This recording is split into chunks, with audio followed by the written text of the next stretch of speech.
Welcome to the Giants' Greatest Play Bracket Podcast, brought to you by Hackensack Meridian Health. Keep getting better. I am John Schmeelk, joined by the voice of the Giants, Bob Papa. We have our finals. All four brackets, the voting has been completed, and we have our final four plays for Giant fans to vote for their greatest play in Giants history. Go to giants.com/bracket to check out all the results and to place your vote for your favorite play. Bob, we have our four plays here that fans can choose from to nominate and to choose for their greatest play in Giants history.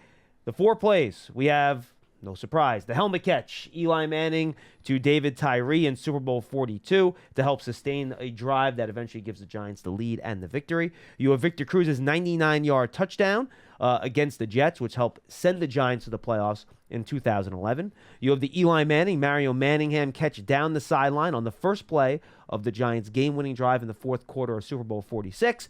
And then you have Odell Beckham's unbelievable athletic grab, one-handed against the Cowboys in prime time. Those are the four plays that Giant fans can vote for the greatest play in Giants history. Yeah, and I think three of the four are obvious, right? The helmet catch, Cruz, and Eli Manning. To Mario Manningham.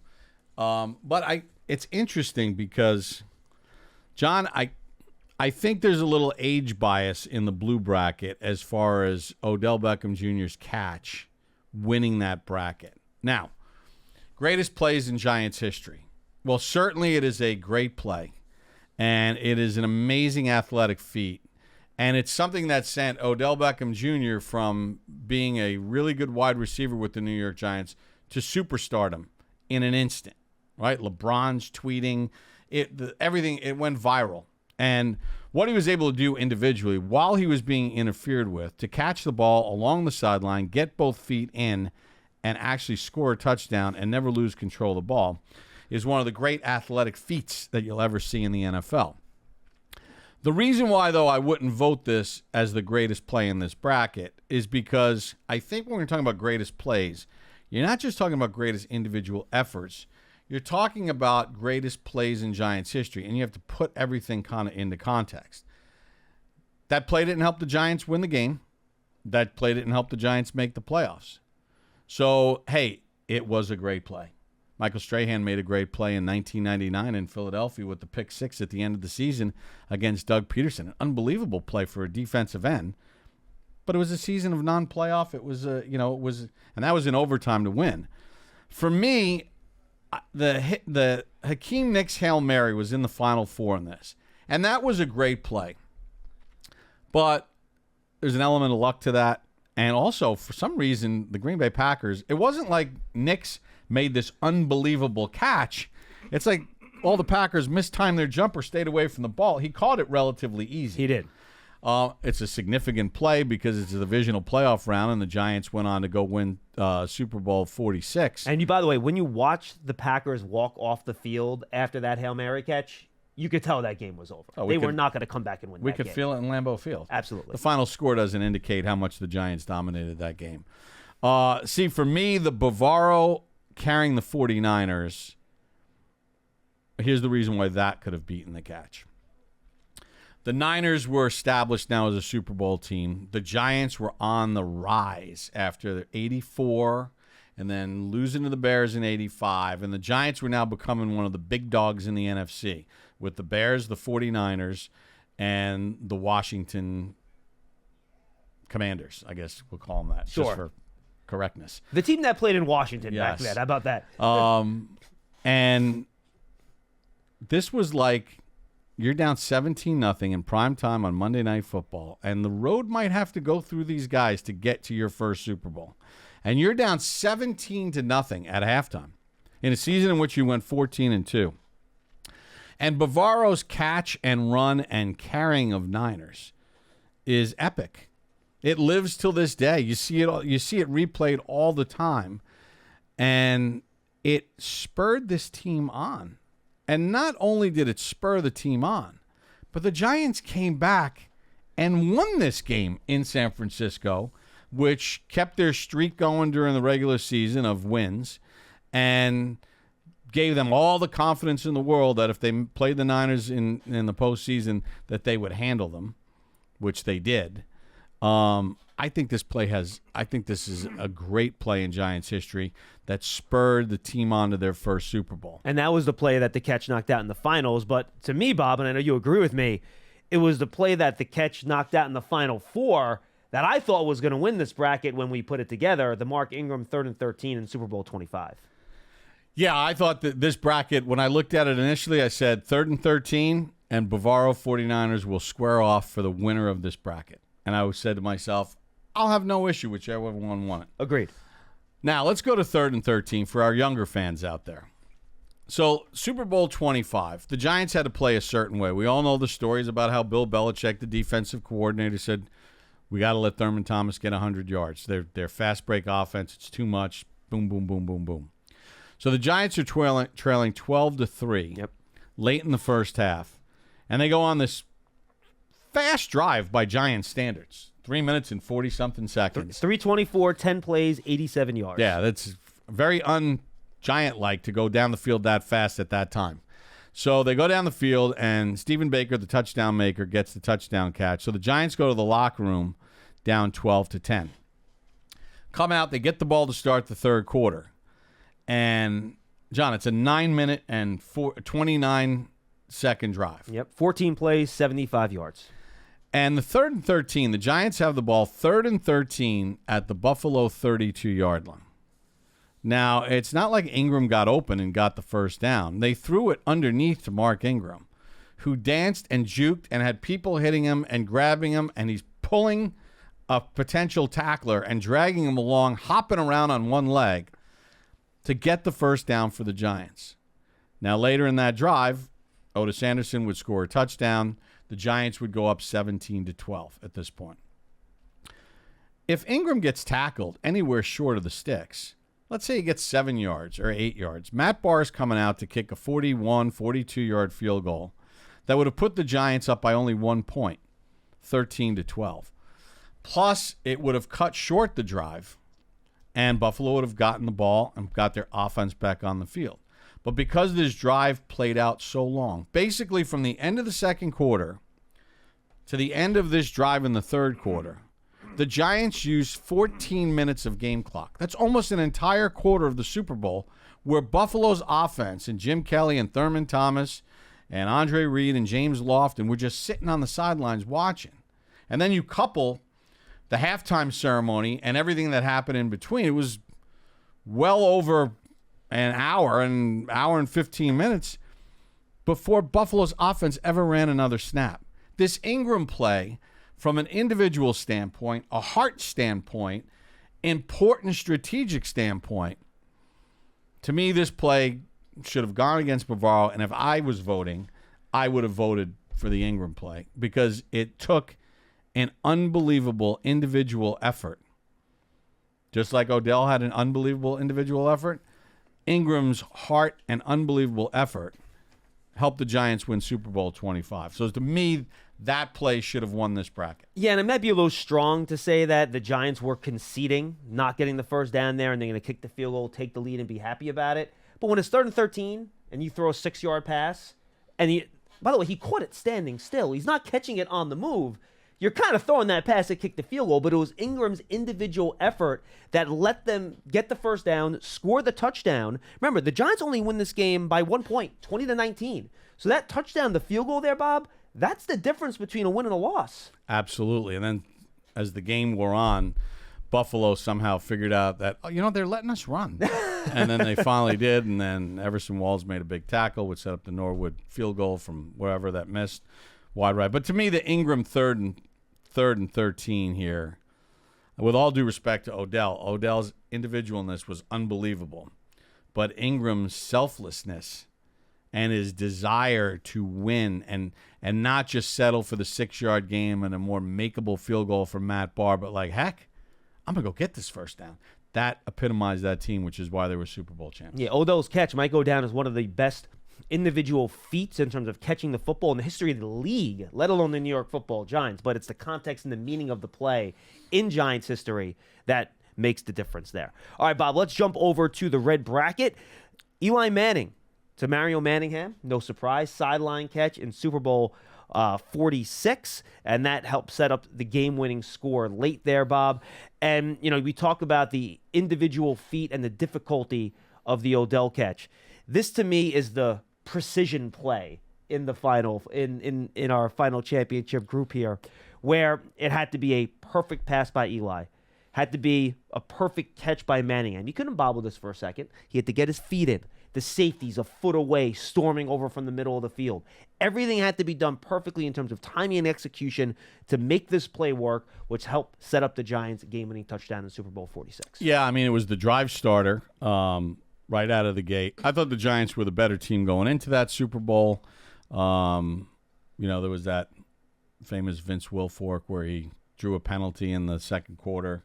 And even he laughed about it on mic that he faked out the officials because the Giants were really controlling that part of the game.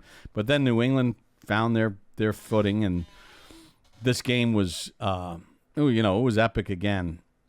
Look, the flea flicker, Jim Burt's hit on Montana, Plaxico's overtime winner in Philly. Those were all great plays. But I think this play is significant in a lot of ways because sometimes, more from a national media standpoint than a local fan or media standpoint, I don't think people really remember how Eli Manning carried the 11 Giants with his arm. And the fourth quarter comebacks, they didn't run the ball during the regular season very well at all.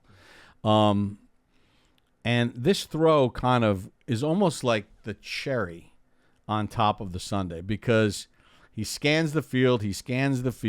We had just heard Belichick talking to his defense in the NFL film stuff. Don't let Nix and Cruz. So he knew that was probably his best option. And he puts it in the perfect spot. Cover 2 beater where the safety's coming over and he hits him right in stride. And I don't want to take anything away from Mario Manningham either because you're right, John. It's coming in. He's making the catch. He's getting his feet in as his body is already leaning out of bounds. And he gets lit up by the safety. And the ball never moves. It never moves one fraction.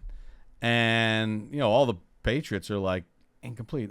They're on the sideline. And then all of a sudden you see the replay. I remember we were watching the replay off our monitor and then also in the stadium. It's like, wow, he actually pulled this off. Well, remember, and you made the call live. You're waiting to call it a catch for the official to come in and signal catcher incomplete because it was so close to sideline. You couldn't tell watching the play live. Yeah, and we always get on the officials, but they nailed that one, thank God.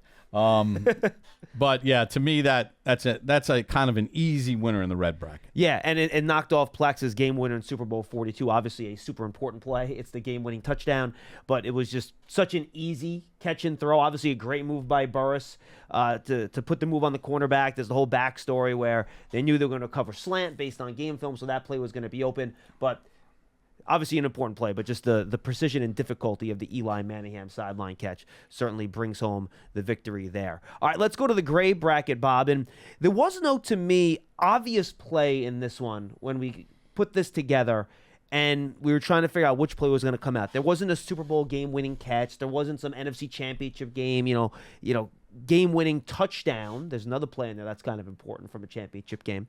But it ends up going to Victor Cruz, the 99-yard touchdown on Christmas Eve against the Jets to help put the Giants into the playoffs. It knocks off Jason Sehorn's pick against Philly in the playoffs, which I'll compare to the Beckham catch, where just the sheer difficulty of the play is kind of what vaulted this, but it's also a playoff game that they ended up winning, which is also well, yeah. important. I mean, look, from an athletic standpoint, the Beckham catch and the Sehorn pick 6 against Philadelphia might be the 2 greatest athletic plays in the history of the Giants. Of course, that's in a playoff game and a win, so it's a little bit different. Yeah, that's in a playoff game in a win at Giants Stadium against your rivals, the Philadelphia Eagles, which in fact, the next week you beat the Vikings and you went to they have an NFC Championship ring. The catch, Odell's catch, has nothing other than the catch. So correct. Again, don't get me started on that. And the other two plays in the Final Four, Lawrence Tynes' game winner against the Packers in the title game in 2007. We know the weather conditions, the difficulty of that kick. And then the Matt Barr game winner against the 49ers. So a couple of special teams plays getting in the Final Four of this particular bracket. Yeah, I mean, the football was as hard as a rock. We know with the wind chill, it was minus 21 and all that other stuff. And Tynes' kick, still the longest kick to that end of the field at Lambeau Field. So yeah, that's it. They're all special, but here's why the Cruz play deserves, in my opinion, to win this bracket. And this bracket had a lot of legacy things in it too. You know, it had some Ed Danowski from the title game in the 30s and several others, Andy Robustelli, but Y.A. Tittle, Frank Gifford. Yeah, I mean, there's a lot of great plays, but here's where voting in these kind of situations, a little age bias. But the thing about Cruz was, again, the Giants were not, at that point in the season, the Giants weren't running the ball. It wasn't until later in that game against the Jets when Bradshaw ran over the safety that suddenly the Giants' run game kind of came to life. And I kind of take a look at this, and the Giants were doing nothing offensively. I mean, they were stagnant. And in fact, the Jets had the edge. If it was a boxing match and you're watching that game, the Jets actually, you would have given them rounds 1 and 2 if you were judging a fight. They were kind of dictating the terms. And once Cruz goes 99 yards, changes everything. And by the way, he made a couple moves. It's not like he ran a go route and Eli threw it to him for about 45 yards in the air and Cruz just took off. He juked, made a couple people miss, then had to hurdle a guy 40 yards downfield.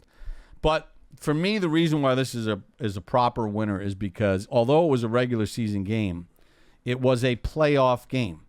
Because the Giants, once they won that game in Dallas to keep their playoff hopes alive, every game they're on in were playoff games. One more loss ends your season. Yeah.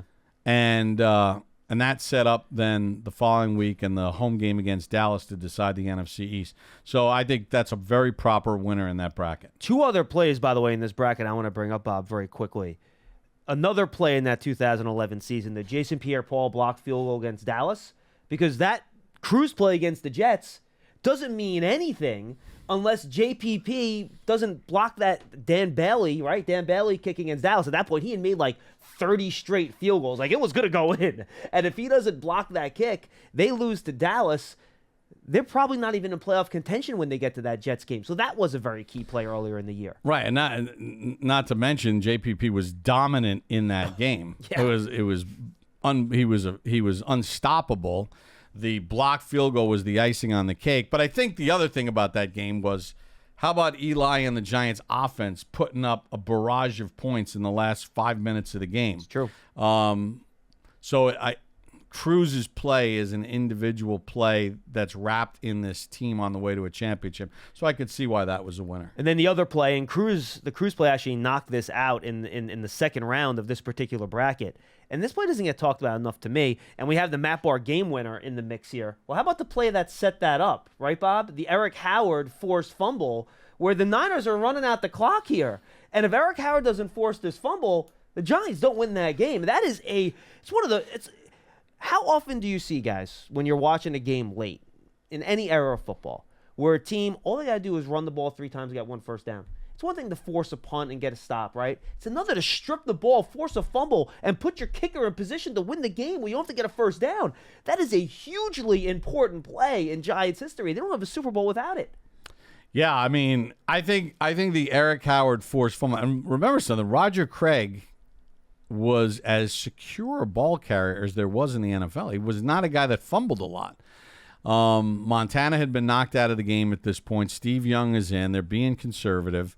I think the Eric Howard forced fumble recovered by Lawrence Taylor is a victim of just where they got put in the bracket. Yeah. I think if they're on the other side of the bracket, that plays on the other side of the bracket where Barr's field goal made it to the Final Four of that bracket, my guess is this play makes it. But it just wound up on the wrong side of the bracket, and it wound up against Victor Cruz in the 99-yard touchdown. By the other big defensive play, the AP screen pass play is in this too. Yeah, right? I'm surprised. I mean, I thought when I was looking at the bracket, I thought that the Antonio Pierce play would have trumped the Tynes kick because they're on the same side of the bracket.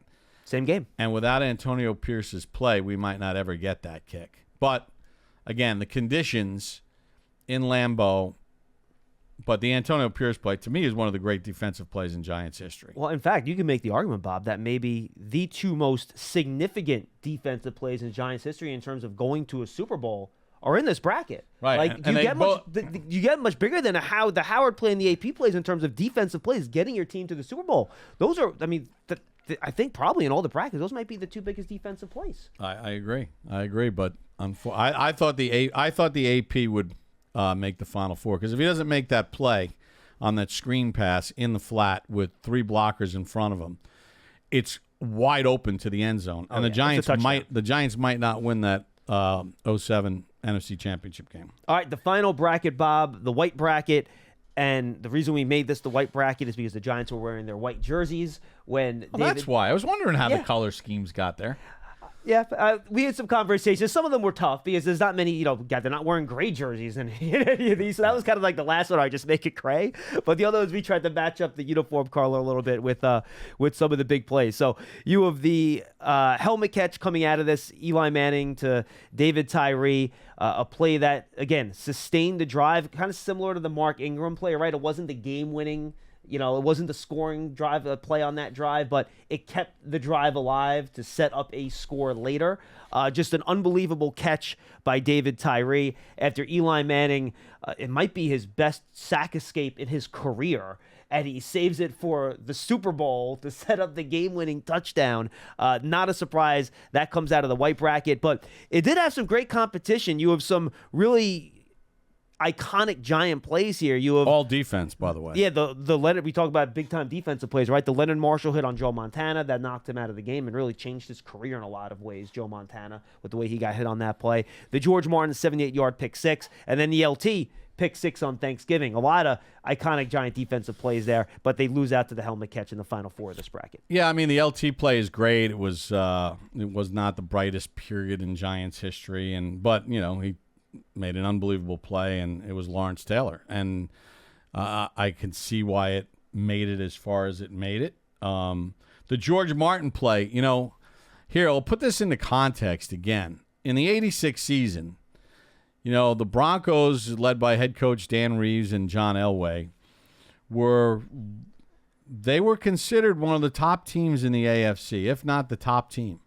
And the Giants were considered one of the top teams in the NFC. And when they met at Giant Stadium, there are a lot of people going into the game that were billing this as a heavyweight fight, and this could be a potential Super Bowl matchup, which it eventually did, and the Giants won Super Bowl 21. I think George Martin's tip and then, his athleticism, George Martin scored a lot of defensive touchdowns in his Giant career, and I think that was a very significant moment from a psychological standpoint that whoever the AFC is going to bring in front of us in 86, we're winning. So I think that play rightly deserves where it made it to. And the Marshall hit on Montana, talk about individual efforts. You talk about Ingram on the 3rd and 13 play. I mean, Leonard Marshall was blocked twice and was knocked completely to the ground. And he crawled and got back up and stayed in the play to obliterate Montana. Now, I think if that play happens in 2022 or 23 or 24, it's flags coming out and it's going to be roughing the passer. But under the rules of that era and the way the game was played, but it was Leonard Marshall's effort to get off the ground twice, to get up and not quit on the play, that to me makes that a really special play. But the helmet catch is, and you think about the helmet catch, as Rodney Harrison is pulling Tyree down, I think if he pulls him down to his left or to his right and not straight on him, I'm not sure Tyree hangs on to the ball. But he pulled him down on top of his body, which broke the fall, which kept Tyree's elbow from really hitting against the ground. And kept the ball from hitting the ground, too. Correct. I think if he slams him down sideways, I'm not sure if Tyree's going to be able to keep that ball secured against his helmet. But you know what? He did. And all the other stuff is just guessing. The fact is he did it. Great play. I still remember us watching the replay of that in the booth of that Super Bowl, and we're literally sitting there like, all right, well, they're going to show a replay where the ball hit the ground, right? Like, we're just waiting for the right angle to show up for them to, call it an incomplete pass, and it never came. And we're like, oh, my gosh, he really actually pinned that to the helmet, and it didn't hit the ground. Can you believe what we just saw? It was unbelievable. Can you believe I said wide open Tyree? And by the way, just for the record, when he does throw the pass, there wasn't anyone near Tyree in the middle of the field. That's why Eli threw it to him. The problem is that the ball hung in the air for about 8 seconds, right, and it gave Rodney Harrison time to come over and almost knock the football away. Yeah, it's good. It's funny because and Kevin Gilbride did confirm via coach's tape that he was wide open. But you know what happened was, sometimes in the Super Bowl, you don't get the best locations. We were behind the play. Yeah. We were in the corner of the end zone, so it's all going away from us at this point. So when Eli first takes the snap and drops back and avoids some pressure, I can see the receivers in their routes. And Tyree's running wide open down the middle of the field. Wide open. It's almost like the Patriots just weren't going to cover him.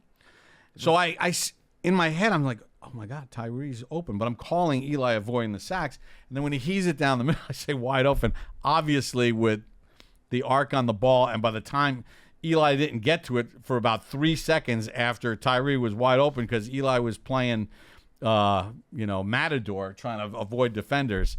And all of a sudden I blurted out wide open. And at that point, I'm like, he's not wide open. But he was. But there was a reason Eli threw him the football. Because he didn't throw it to him when he was covered. He saw him as he's escaping that he was open, starts to throw, and then Harrison makes his way over there. Yeah, and then everybody decides to not block. No one likes breaking down that play more than Sean O'Hara pointing out Chris Nee just shoveling and pedaling his feet with nobody in front of him for about 4 seconds on the play. Loves doing it. Kudos to Mike Carey for not blowing the whistle. Yeah, handful of jersey trying to pull Eli down, and he let him play. Anyway, it was fun. It was a fun exercise to go through all this. Yeah, so the finals, Bob, real quick. To me, this is going to come down to, do you like the improbable, unbelievable Tyree pinning the ball to his helmet and Eli escaping the play, or do you prefer the precision of the Eli to Manningham? Everything had to be perfect in order to complete the pass. I love the Cruz play. I love the Beckham catch, but the regular season plays. We're talking about 2 Super Bowl plays that required a lot of skill and precision in one case and just an unbelievable physical effort in the other to set up game-winning plays in the Super Bowl. I imagine that's going to be the 2 plays that most fans are choosing from here, and I'll be interested to see which way they go, given how the plays are similar in some ways, but also I think very different in terms of why they were great. Yeah, and I think my guess is that the helmet catch is going to win because it was just so extraordinary. Yeah. But we should remind everybody when they vote on this, it's not brackets now. Correct. Right. It's going to be these 4 plays, and then you vote on what you think is the greatest play in Giants history. There's no matchups. No matchups here. It's not going to be one play versus another and another. This is one shot now. The 4 will be listed. You pick the one you think is the greatest. And to do it, go to Giants.com/bracket. Thank you for joining us on our 5th and final edition of the Greatest Plays Bracket podcast, brought to you by Hackensack Meridian Health. Keep getting better. For Bob Papa, I'm John Schmeelk. Thank you so much for participating in this, Giant fans, and letting us know what you thought was the greatest play in Giants history. And again, go to Giants.com/bracket to cast your final vote. We'll see you next time, everybody.